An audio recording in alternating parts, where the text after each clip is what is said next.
I'm actually curious about a sports opinion of yours. I'm sorry to sound so surprised by my own interest in your sports opinion. I don't know what you've been writing about the Tua situation, but I don't think in my lifetime in sports in this market, I have seen someone whose value is so polarizing as a measurement that people are trying to assess, and there can't be agreement on who a player is based on his statistics because we cannot separate him from the system and the system that has turned him into someone who has to at least be worth as much as Jared Goff. It seems to me that over the last 2 months, whatever I thought Tua's value was has gone up, because Trevor Lawrence signing for that much, an amount of money that I thought would be a lot to give Tua, is now underpaying Tua. And I don't know what you do if you're the Miami Dolphins, because I don't know that the price is going to go down from here. No, they've gotten into a real bind because they've dragged their feet so long and nickel and dimed them for so long that they've seen these other contracts, Jared Goff, Trevor Lawrence, and now the speculation is that Jordan Love is going to join the $50 million a year club, which would be the 9th member of that club. And Tua's going, I just played a full season. I just led the league in passing yards. I'm coming into my prime. What about me? I want mine. And he's right. He has the leverage here, in my opinion. And I've written on this a couple of times, and I strongly believe the Dolphins have bungled this whole thing. And now training camp, when everybody should be optimistic, training camp begins this week with the enormous buzzkill of this shadow over the whole club because of this contractual impasse with Tua. It was unnecessary. All they have to do is pay him fair market value. Instead, they're trying to crowd the contract with all these incentives. Well, plainly, they don't trust the health factor yet. They don't trust that he had one full season. They're still worried about Should they? Well, look, everything is a risk, right? Everybody is susceptible to injuries. So should they? Him more than most. I don't know if I would agree. I would say that he has more of a health concern around him than the average player because of what happened with the concussion stuff, and now he's lost weight again and can get thrown around again. You don't agree that he's more than the average injury risk? No. Aaron Rodgers played 4 snaps and then his Achilles snapped. Okay, not 40 years old, non-40-year-old division. I think a concussion is a more avoidable injury than most other injuries because you can always throw the ball away. If you have to take an intentional grounding, you take an intentional grounding. You learn to scramble a little bit more. I think they've underutilized his mobility. You think the concussion is avoidable in football? I think for a quarterback. I don't think so for a running back or a linebacker. I think for a quarterback, don't take the hard sack. And I know that's easy for me to say. I was going to say. So much easier said than done. That's easy for me to say, but at the same time, you can dump the ball. You can get rid of the ball. Isn't the counterpoint to all this that, yes, Tua has some sort of leverage, but the Dolphins know that the way that they run their offense with Mike McDaniel, Tua is more valuable in that offense than he would be somewhere else, so a team is not going to pay him $50 million a year, so they kind of have to play ball on both sides.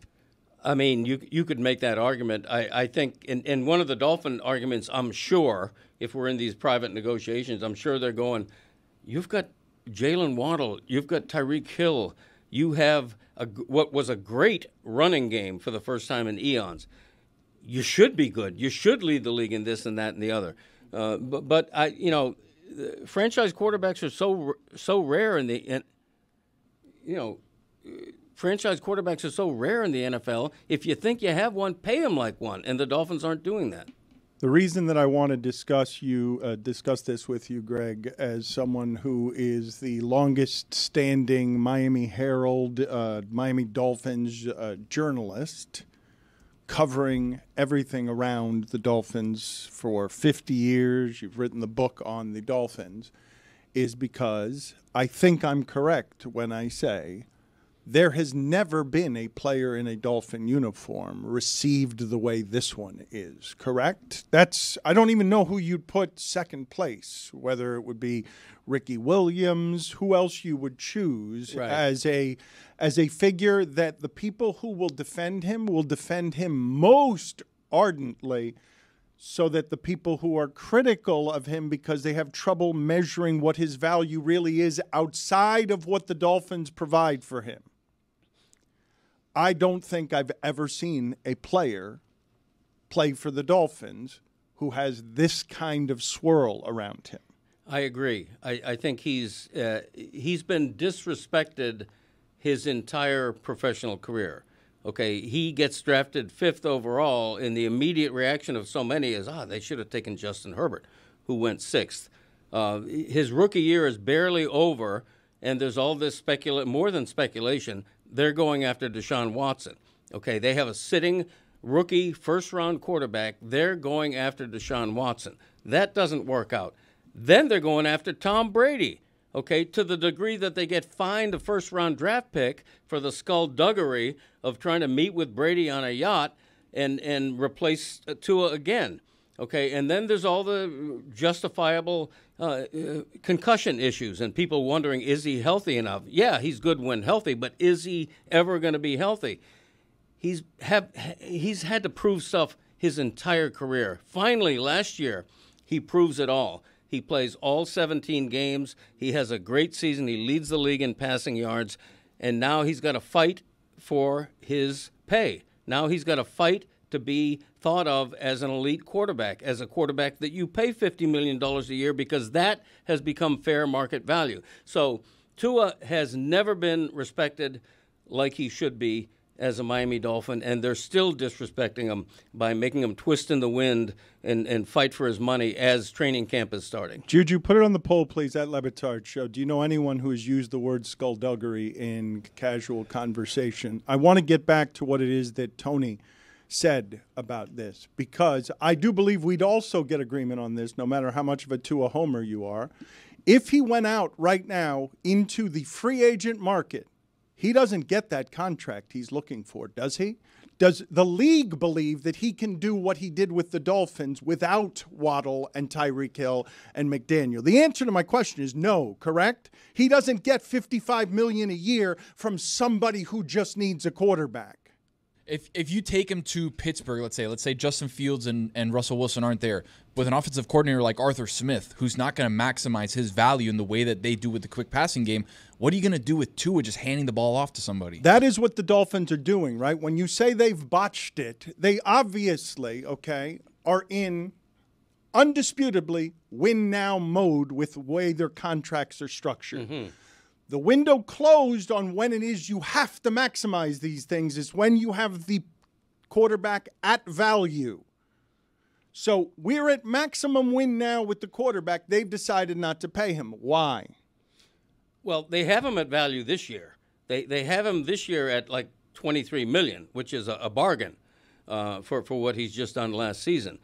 And their risk is that you're right, is that he's going to become a free agent a year from now, and all of a sudden it's going to be a splash of water in his face. Look, Tua, you're not as valuable elsewhere as you are here. Well, let's compare it to the Stugotz situation, shall we?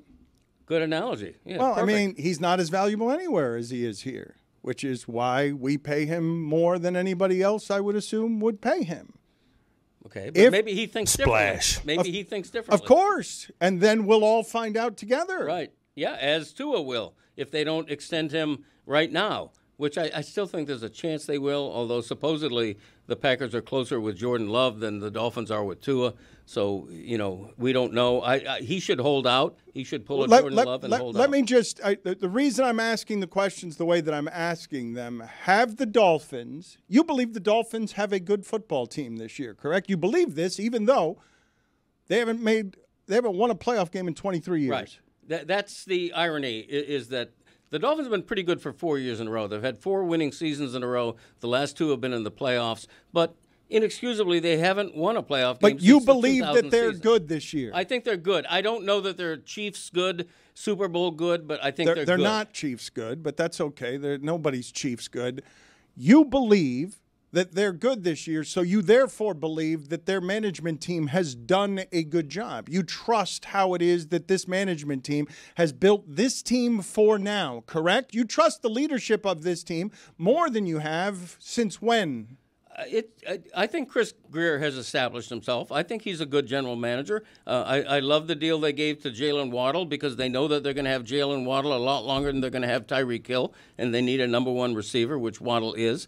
But, you know, they let a starting guard go to the Raiders. They didn't spend for him. But if you're going to overspend... Defensive lineman went to the Raiders. If you're going to overspend for anybody... overspend on your most valuable player, on your most essential player. Yes, I think the Dolphins are really good, playoff good. Not without Tua, they're not, and maybe not with an upset Tua who feels like he's been disrespected and undervalued. Greg, the reason I ask you all of the questions that I'm asking you is because obviously all of this is subjective. Obviously, we all love to play fantasy general manager.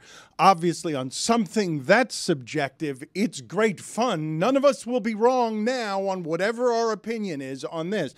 But the person who is most invested in making these decisions correctly, the people who are most invested in that, they are telling you that's not what he's worth. Mm-hmm. And fans, what they're doing is paying those people for that judgment. Right. That's what the area of expertise is. Properly assign the value to these people on something that's subjective. And they're telling us he's not worth that. That's what they're telling us. Right. You're taking it as insult. Why can't it just be that that's their assessment? It's not that the market says he's worth that. They don't think that he's worth that. Okay. And yes, they risk insulting a popular player. They risk bothering a fan base that just wants a quarterback no matter what. But they're not doing it because they're cheap. Right. You're right. And they have a right to do that, but they're also not infallible. You know, you judge a general manager on every decision he makes. In this case, they're nickel and diming their most important player. Okay. And in the long run, whether you give him $51 million a season or whether you're holding out for $44 million plus extra incentives, very little difference. Very little difference in the long run. You've also seen what the team looks like without Tua playing quarterback. And Tua, I mean, you guys could correct me on this. When's the last time the Dolphins made it to back-to-back playoffs?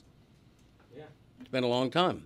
So, like, you could question his health. You could question, is he your guy? But at a certain point, you need to commit to him or not commit to him. Right. And there are a dozen teams in the league right now who would want Tua. They might not want him at $50 million, but they would want Tua over their guy without hesitation. And unfortunately for the Dolphins, that's just what the market is right now. So if you're not going to commit to him, you need to come up with another plan. Because you could say Tua may only work in this system, but like you could very soon find out what happens if Tua leaves and then you don't have him in your system and you have to start from scratch again. I have spent an inordinate amount of the Tua time sitting out extreme Tua opinions because of how weary I got over 7 years of trying to convince myself that Ryan Tannehill here was a starting quarterback that was made available to the entire league as a starter, and then the league told you he was a backup, and then he gets with the right pieces in Tennessee, and all of a sudden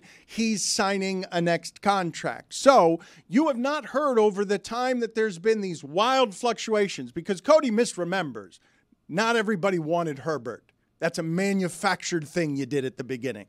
Herbert was clearly the one who was behind Tua, and Tua came in as a top 5 pick, and then Tannenbaum was the only one saying that Herbert was the guy he'd take. And then that first year of Herbert, we were all like, oh, when it's with Flores and you don't have the right system around a guy, it looks like Tua looks like Goff looked at the beginning, which is he couldn't play until you put him in the right system.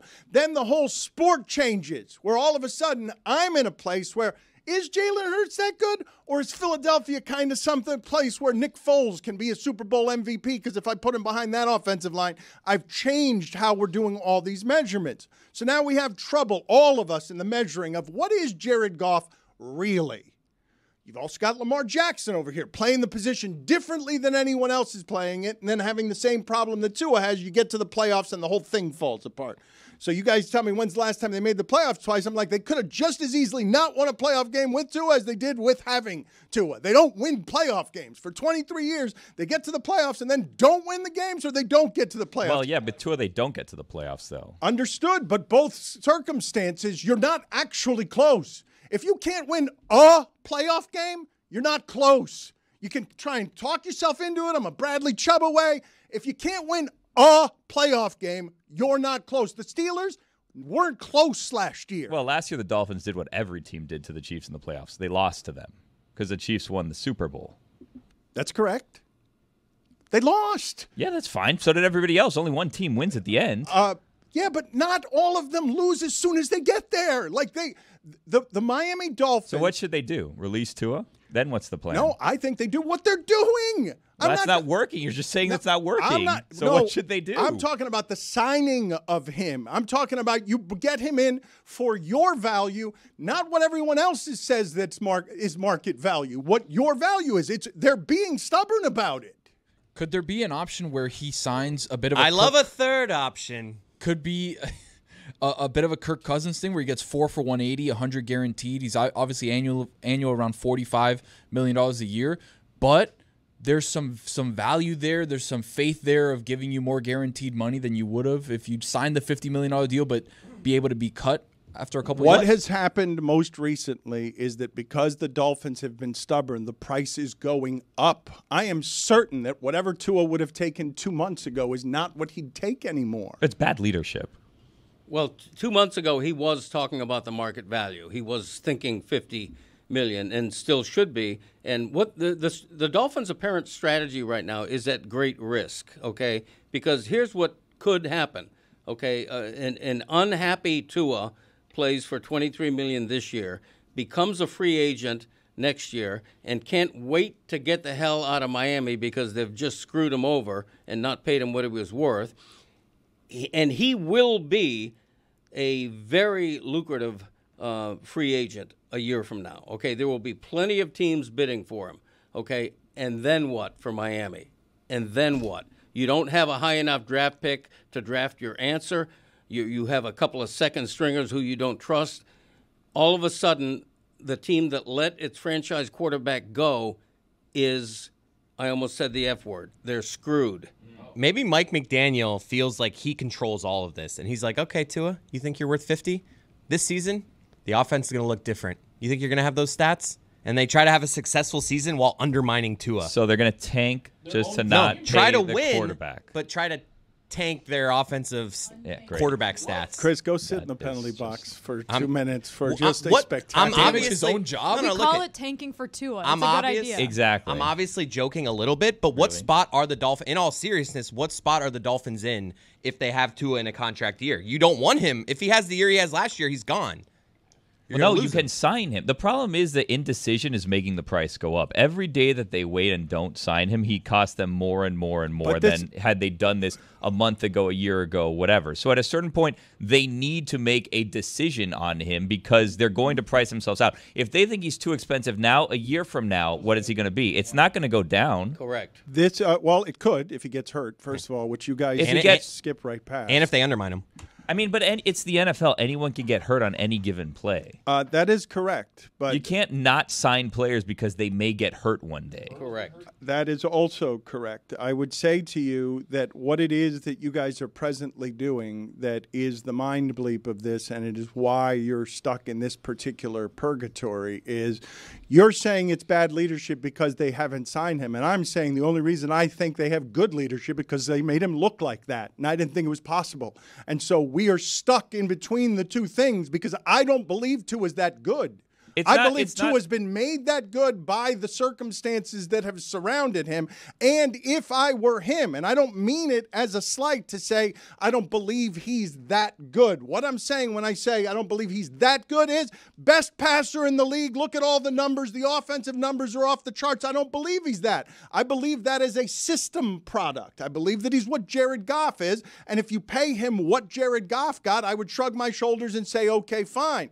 If it's more than Jared Goff, because the market stipulates that, and you then prevent me from getting all the other pieces I have to put around him in order to make him successful, You're putting me in a position where I'm paying him too much, and I trust these people to not overpay on these things. It's more important than ever. You're all fantasy GMs out there. You all question every GM. You think your Sunday league that you know what you're doing. You don't have to handle the salary cap permutations. And in this particular case, I don't feel comfortable tearing up so much of my value in the one guy. I'm particularly afraid of getting hurt. Still, they can try to protect him. They can try to play the Brady game. I see they're going to roll him out more. If he's gonna be light, he's going to be rolling out around the pocket more, and he's going to be in more positions where he can get hurt. I do believe he's more susceptible to injury than the average player. I believe that we spent a year talking about that. It's not saying that is bad leadership because they don't sign him. It's because they keep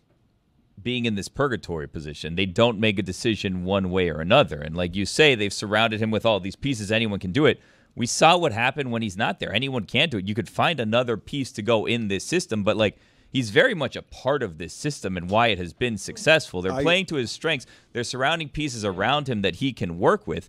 If they let him go, they're going to have to start over from scratch. I agree with what you're saying, and I would also add to you that wherever it is the difference is on where they assign value, my guess is that Gardner Minshew would put up some decent numbers with this particular offense as well, given that they have a bit of a cheat code. This isn't to say that Gardner Minshew is Tua, but you understand what I'm saying. If they could do it with Tua, they could find a Goff to do it with as well. Like, it's not like we are in agreement that it can't be anybody, but we're in agreement that if I give you one of 15 guys and pay him at value, there are 15 guys who could do it, right? Okay. If one of them is Goff, then it should be noted that Jared Goff is making $53 million a year, the second highest paid player in the history of the NFL at the time he signed that contract. Okay, if he's not that good, and if he's not worth that money, well, guess what? That's the market right now. But that's what the Dolphins have to deal with. Greg, the system indicates he is good enough to make that money, right? Like, they were just in an NFC Championship game. And they were playing very well, and like he's kind of turned the tide. Him and Ben Johnson, the OC, have turned the tide on what this Lions offense is because of Jared Goff's ability to throw into the middle. Right. If they offered Tua a Jared Goff contract, I think he would sign it. Oh, of course he would. He's not. They're not getting close to a Goff contract, right, which I think is what the problem is here. Now, the difference between Jared Goff and Tua is Jared Goff got them one game away from the Super Bowl, right, which Tua has not. Right. Trevor Lawrence got paid. You could make an argument, and I would, that Tua is as good or better. Jordan Love, who's really done very little in Green Bay, he looks good is about to get his. And Tua's over here going, what about me? When's my payday? And I don't blame him. And the Dolphins have to blink, or else a year from now. Goff has also been in a Super Bowl, and he's won playoff games. But he got that contract because he took them one game away from the Super Bowl. Well, he got that contract because he made it the best Detroit Lions team any of us have ever seen, and sometimes that gets you paid. Tua kind of did that, at least in this generation. The best offense we've seen this century from the Miami Dolphins, right, which is what he's in charge of. Tua also is a victim of the Brian Flores era, right? Because we saw how he looked under Brian Flores and assumed that's who he was. And then when we see how successful he's been now, we assume, well, that's because of Mike McDaniel. And we assume that his success in college was because of Nick Saban. So we have two coaches that we give all of this praise to in terms of their successes in college back with Nick Saban, and now where we have this genius mastermind offensive coach in Mike McDaniel, so we credit him with the success. And then with Brian Flores, we kind of attribute it to, well, Tua sucks, and that's who he actually is. And he's only good because of his coaches, which I don't know if that's fair or not. It was actually pretty funny. I think probably that Greg Cody has been in the Dolphin facilities where this would have taken place. But Brian Flores has these these office sort of floor to ceiling glass windows that you could press a button and physically sort of frost them. I've seen those. I wanted to get those for my house. Yeah. But that was sort of very expensive, I assume. That's what Tua was walking into, though, when the office would go. Like, can you imagine whatever the coldness is when you're not getting along with your coach and a physical frost just goes over the windows because of what Flores had and the sort of separation is the Belichick way. This part, man, as someone who will tell you that I value the small things that make me happy now more than I ever have.